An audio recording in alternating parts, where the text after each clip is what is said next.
the biggest concern and did delay him in pulling the trigger ultimately was the vulnerability of American servicemen and women, specifically on the ground in Iraq, to Iranian direct strikes, but also strikes from Shia militias who are well armed and capable and could certainly cause a lot of casualties.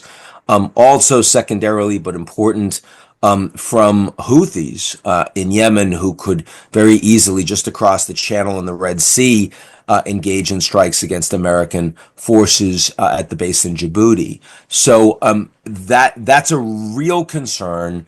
Almost certainly going to be some kind of strikes against American bases and forces there.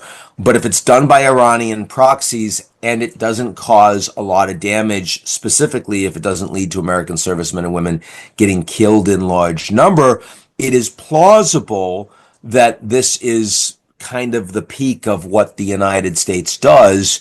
And then it's not the U.S. in ongoing war. Rather, it's a big win. It's not peace, but it's a big win. For Trump, it's an even bigger win for the Israeli prime minister. So that's where we are. Now, that answers one of the big questions: is how the Iranians will respond.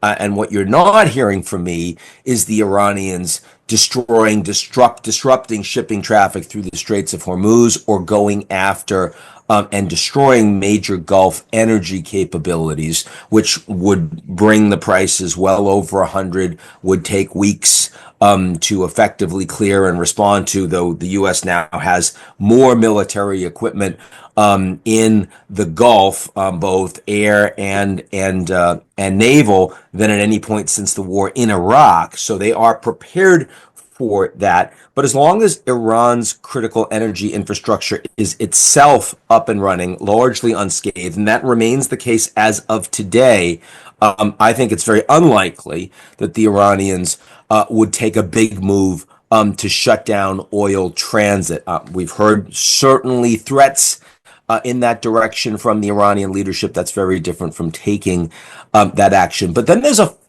different question, which is, to what extent are the Iranians making rational, consolidated decisions? So far, for the last week, they have.